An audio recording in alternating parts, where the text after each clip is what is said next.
Masya Allah, ini flashback. Jadi langsung saya kebayang dulu saat belusukan dengan Eling Karpe ke daerah-daerah, apalagi pada masa gempa Jogja tahun 2006 itu kita sampai sebulan tuh. Ya. Kita trauma healing itu, trauma healing ke daerah-daerah di Jogja, Bantul, Kulon Progo dan lain-lain. Masuk tiap malam waktu pas ada gempa itu. Nggak pas lagi sama Eling Karpe, jadi menghibur para korban gempa ya di sana. Dan dengan Eling Karpe pun saya sempat ke Indragiri Hilir, ke Jakarta, berbagai tempat lain ya di Indonesia ya. Waktu itu masih ruang lingkupnya di Indonesia. Mungkin juga ketika Eling Karpe itu dibangun dari sebuah komposisi anak muda yang berasal dari berbagai daerah. Dan yang lebih kelihatan itu bahwa kita tuh etnis ya.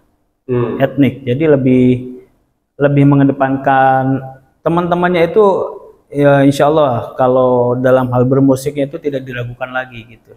Makanya waktu festival menang gitu. Musik ya pakai alat musik daerah, pakai dan lain-lain waktu dulu itu. Akustik. Vokal cuma satu, Kang Denny aja. Ya, tapi ada juga dulu yang backingnya juga gitu. Di awal-awal itu. Vokalnya Kang Denny ya. Dan itu bertahan sampai ketika setelah bernasyid dengan Eling Karpe, Kang Denny dengan Sapu Jagat itu. Nah, Sapu Jagat. Vokalnya juga. Tetap itu. Dulu Eling Karpe ya, saya juga menyapa Mas Yoyo yang memanajeri kita dulu. Sebelumnya Mas Agung, Mas Yoyo yang mengatur pergerakan kita dulu gitu. Wah, jadi Mas Yoyo mungkin sama Mas Agung ya. Mas Agung sekarang di Semarang, Mas Yoyo sekarang di Tanjung Pinang, di Pulau Bintan. Jadi udah jauh-jauh tapi kan masih komunikasi. Silaturahim tetap. Iya, tetap ya. Oke. Tadi menarik tentang belusukan. Belusukan. Itu kan istilah yang menjadi viral, menjadi dulu sebelum Pak Jokowi. Sebelum ada Pak Jokowi kita udah belusukan. Gitu ya? Iya. Makanya tadi ketika Kang Denny bilang belusukan, jadi saya langsung ingat di masa-masa kampanye awal Pak Jokowi itu yang dianggap. Belusukan. Jadi belusukan ketika saya dengar Kang Denny dan teman-teman Eling Karpe. Iya, istilah belusukan itu kita udah lebih dulu gitu dulu itu. Jadi udah ada kata belusukan nasyid. Jadi belusukan itu artinya ya ke daerah-daerah, ke tempat-tempat yang sampai ke dalam-dalam gitu. Bernasyid. Nah, nasyid itu kan tidak terlalu jauh beda dengan cabang-cabang seni entertain yang lain. Iya. Yang biasanya cenderung identik dengan gebiar, cenderung dengan sesuatu yang wah di atas panggung. Iya. Sementara kata belusukan itu kan seolah-olah membawakan sebuah gambaran situasi di mana kita terjun ke bawah. Bagaimana itu bisa dipadukan? Nah, itu dia. Bernasyidnya itu langsung di tengah masyarakat tanpa panggung, tanpa sound atau gimana? Oh enggak. Maksudnya begini, belusukan itu artinya kita masuk ke daerah-daerah, ke dalam gitu ya. Tapi di sana juga kita buat panggung, buat hiburan yang semenarik mungkin, yang berkualitas lah gitu. Jadi enggak berkualitas. Iya, enggak asal-asalan hiburan gitu. Iya, buat siapa aja yang datang itu di situ. Yang jelas itu dulu kan mengenalkan ke daerah-daerah, mengenalkan nasyid gitu. Oh, banyak yang dulu belum tahu gitu kan lagu-lagu nasyid gitu. Kemudian kita belusukan ke daerah-daerah itu alhamdulillah responnya cukup bagus. Kemudian kita ngadain lomba nasyid, lomba sholawat, lomba lagu-lagu nasyid etnik, nasyid Jawa apa gitu. Akhirnya kan dulu cukup memasyarakat waktu itu. Gitu. Kang Denny, belusukan itu mungkin yang menjadi inspirasi awal munculnya istilah nasyid backpacker itu kali. Nah itu dia, belusukan itu backpacker itu adalah transformasi atau apa ya namanya itu dari belusukan jadi nasyid backpacker.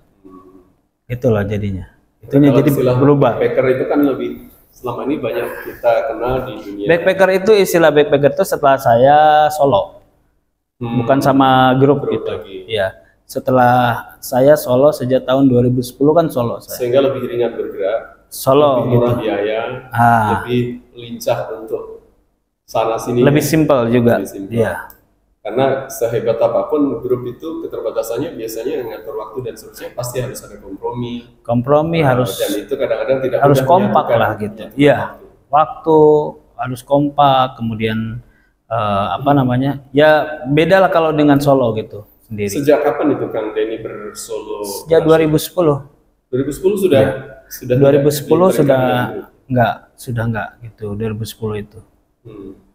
Setelah saya kelompok Sapu Jagat, kemudian saya solo. Alhamdulillah pada 2010 itu ketika solo itu mendapat tawaran untuk mengeluarkan album nasyid. Album nasyid yang kemudian berjudul Sapu Jagat itu oleh Nirwana Record Surabaya. Nah, disitulah dimulai Nasyid Backpacker. Gitu. Nasyid Backpacker. Backpacker.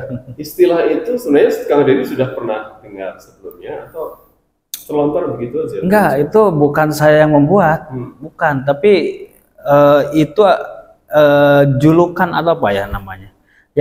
Yang diberikan oleh para jurnalis atau wartawan dari orang-orang Nepal waktu itu, orang Nepal, orang India. Saya pernah diwawancara oleh sebuah surat kabar namanya Ethnic Voice dari Nepal, tapi itu apa namanya beredarnya juga di Hong Kong, di Nepal dan lain-lain. Nah, kemudian ditulisnya di situ Denny Aden the backpacker singer from Indonesia. Gitu. Jadi iya. Karena dia melihat kok sesimpel itu gitu. Kok karena waktu itu saya ketemunya di Hong Kong ya. 2012 alhamdulillah saya mulai menjejakkan kaki untuk pertama kalinya di negeri beton di Hong Kong. Nah, disitulah dulu saya di Hong Kong itu kan masih asing, saya bingung ya awal-awalnya. Ini gimana, pentasnya seperti apa di sana? Saya diundang oleh sebuah majelis karena lagu saya Sapu Jagat ada di YouTube waktu itu. Jadi orang sana udah lihat di YouTube gitu. Kemudian saya diundang, setelah diundang sekali, alhamdulillah yang pertama kali itu ramai itu, yang datang bertiket itu, yang hadir datang ramai sekali. Kemudian diundang lagi 2 bulan kemudian, diundang lagi 2 bulan kemudian. Dan saya kan kalau sudah punya acara satu misalnya, yang lain tuh bermunculan. Ternyata di sini dong acaranya. Dari komunitas itu ada beberapa orang, nanti ngadakan lagi di tempat lain. Itu dia. Bahkan ada ide-ide saya sendiri. Misalnya lihat teman-teman pekerja Indonesia yang duduk-duduk di taman, pendekatannya lewat lagu-lagu, terus kemudian buat majelis yuk gitu. Padahal itu masih asing ya, masih asing. Saya pun asing, mereka pun melihat siapa sih gitu ngajak-ngajak kumpul-kumpul. Akhirnya kan di taman, di atas pasar, di pinggir jalan, pokoknya di apa ya, bukan di panggung, bukan hanya di panggung saja gitu. Nah itu backpackeran. Kemudian saya selalu bawa tas gendong. Nah itu tas gendongnya pernah dibuka-buka sama wartawan itu, apa sih isinya gitu. Lihat aja sendiri, karena ketawa-ketawa kan.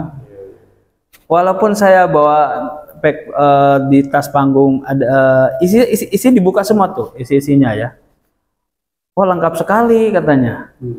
Kalau orang backpackeran, memang backpackeran lengkap. Jadi saya bawa sound, Bluetooth itu, kemudian saya bawa apa namanya perlengkapan, termasuk kostum. Selalu bawa kostum. Walaupun tampilnya di taman atau di tempat-tempat yang ya bisa dibilang kurang lazim lah gitu ya, untuk performance nasyid. Tapi yang lebih saya rasakan adalah ruhnya, suasananya, apa namanya feedback dan juga vibrasinya ke yang dengar gitu. Kok kenapa saya nyanyi hanya sebait 2 bait, kok ada yang nangis, kok ada yang inget keluarganya, inget ibunya, inget ayahnya gitu. Ya, adalah bahasa universal yang sangat mudah menyentuh, dipahami oleh hati, meskipun bahasa verbalnya kita nggak paham. Ya itu dia. Nah, itu. Iya. Tanpa memahami bahasanya, iya, kita tuh bisa terhanyut dalam nuansa musik yang dibawakan. Ya itu suatu hari saya di taman lagi tampil sholawatan gitu sama beberapa jamaah di depan gitu kan, yang semuanya pekerja migran Indonesia di Hong Kong. Tidak dari jauh tuh motret saya tuh dari kejauhan pakai kamera jarak jauh itu ya. aduh saya juga deg-degan juga nih, kenapa dipotret-potret ya, saya khawatir juga kan di negara orang kan gitu. Tapi waktu itu belum ada kasus-kasus yang muncul ke permukaan. Oh nggak ada, aman, tenang, damai, tentram di Hong Kong waktu itu. Jadi teman-teman, saya ketemu Kang Denny di Hong Kong itu tahun 2015. 2015 itu saya terkesan banget. Saya dengan Kak Imung waktu itu, ya sahabat dari Purwokerto, ada kegiatan pelatihan calon guru PAUD untuk para migran Indonesia.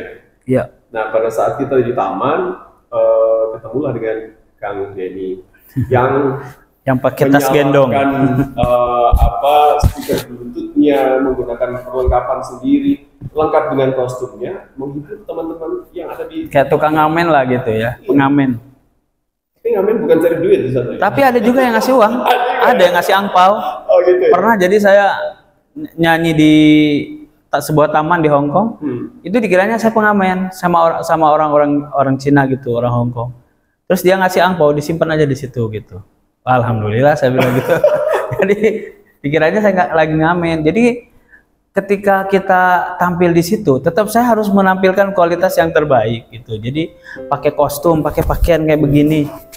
Bahkan teman-teman desainer aja saya pakai belusukan, saya pakai backpackeran di sana gitu kan.